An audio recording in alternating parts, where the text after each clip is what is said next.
Hello. Today we are talking about climate change and CO2.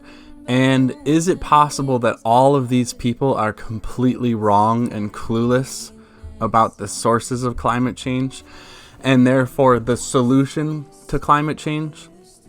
Is this Earth heating up? I think the answer to that is yes. But is it coming from CO2? That's the big question. And these people would obviously say yes, but the science is not really settled. And if we look at a chart of CO2 versus water vapor, we will find that water vapor is the cause of the vast portion of the greenhouse effect. So over the last 200 years, mankind has contributed 1/4 of that 3.6% of CO2.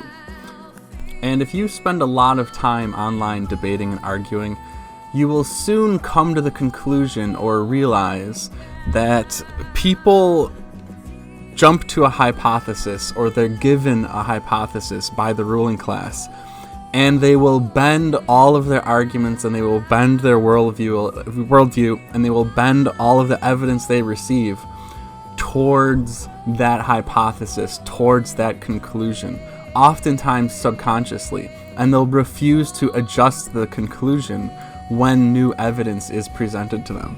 And even sophisticated, quote-unquote, smart people will do this. Even very highly educated scientists will do this. It's really, it's called cognitive bias.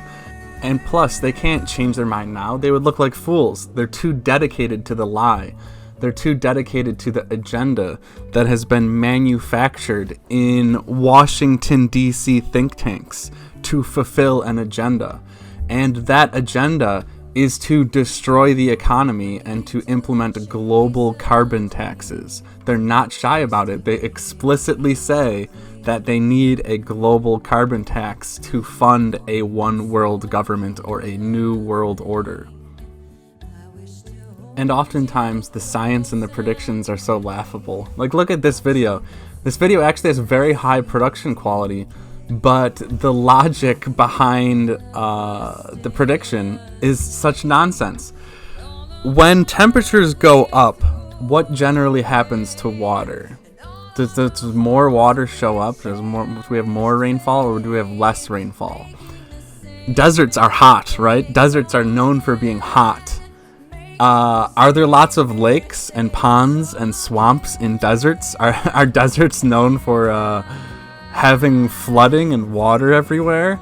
It's such a nonsensical prediction, and yet it's so common. It's repeated by all of these people because they just regurgitate the ideas that they're told. They're NPCs. They regurgitate anything that authority tells them, no matter how easily it can be debunked with the most simple of logic.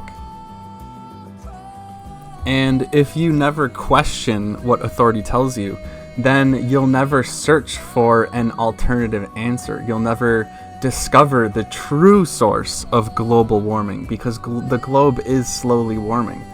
So the question is, how and why is it warming if it's not CO2? And a billion people could assume that it's CO2. A billion people can just end their questioning there, end their thought process there, and they'll never actually search for the actual source of CO2. So you could have 1 trillion people, and if they're not ever moving their mental intention towards truly finding the true source of heating of the globe, then it will never be found.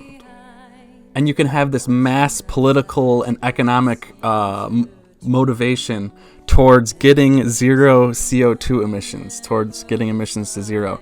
And it will mean nothing towards global warming, because CO2 is not the cause of global warming. This is the tragedy of crowds. They're not allowed to think. They're not allowed to think as an individual because the crowd has already figured everything out. The crowd is omnipotent, the collective is worshipped, and the individual is hated. Even though all thinking happens on an individual level, within the individual mind. You can only assimilate into the crowd. The crowd will attack you, violently attack you, if you try to influence it, if you try to question it, if you try to operate as a thinking, independent individual. So with that said, I don't think I'm going to give the answer on what actually causes global warming, because I've already given so much away to this channel, to the general ethereal internet and deep state and whoever is listening, actually. And so I'll just keep it to myself for now, and maybe in the future when I get some recognition, when I get some rewards, then I will tell you the actual cause of global warming. And you'll get such a laugh. It'll be a real knee-slapping moment for the whole world, because the answer is so obvious. It's right in your face. It's been in your face your whole life. And once you are told the answer, once you are told the source, you won't be able to challenge or deny it.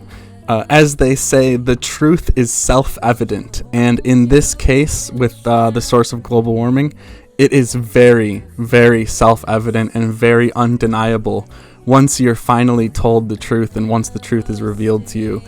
And once the truth is revealed to you, once you know the truth, you can actually take concrete steps and concrete actions to solve global warming.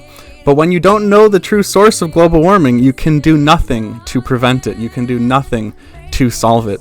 You can bring CO2 emissions to zero globally, and global warming will still occur, and the environment will still be destroyed, and you will have affected nothing, and you will have fixed nothing.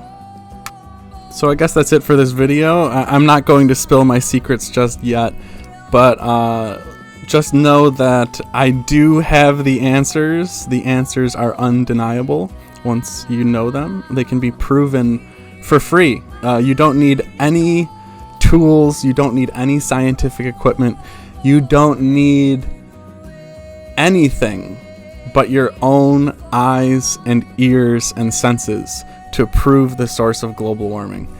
And yeah, I think that's going to be it for this video.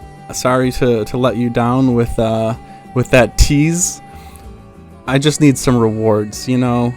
I just need a little recognition, a little green or a little gold, right?